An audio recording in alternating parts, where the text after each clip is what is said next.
What's up, everybody? Yeah, we're outside. Figured I'd do something different and do a custom outside.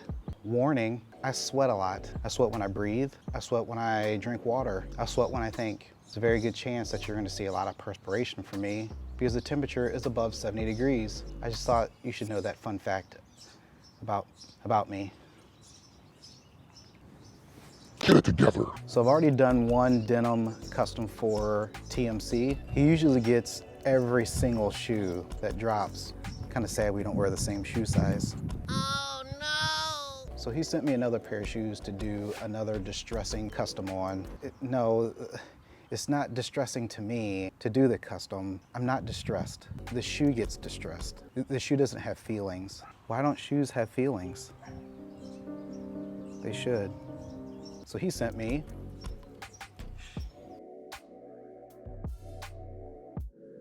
I don't remember these shoes coming out, but I wish I did, because I would have tried to get them. Now, they're about $400, at least.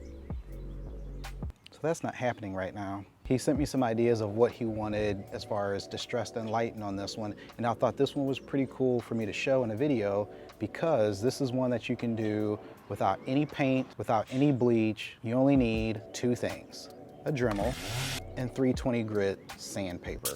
That's all you need.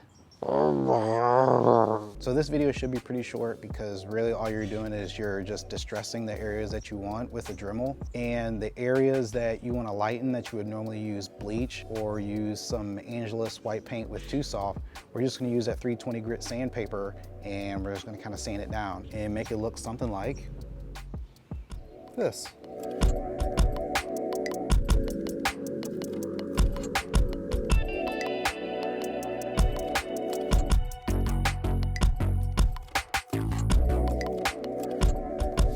I'm just gonna show you the areas where I distressed it and how I was able to lighten some of those areas without using bleach.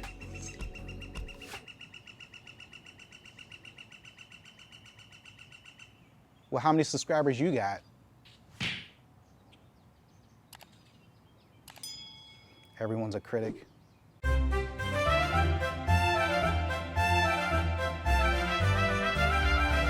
Make sure you watch the entire video. Every time you watch the whole video, an angel gets its wings.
see, it's a little bit of work. You're not painting, you actually have to use some physical force in order to get this to really work. You've got some areas that are a little bit lighter than others, give a little bit of definition to the shoe and make it not look as plain as it did whenever it was just one color of the denim. And with that fine grit sandpaper, you can get a little bit of a different tone on that tongue without having to bleach it or paint it. The only thing we have left is to lace this up. On the other shoe, I used some black wax laces from Rope Lace Supply. So we'll go ahead and lace it up.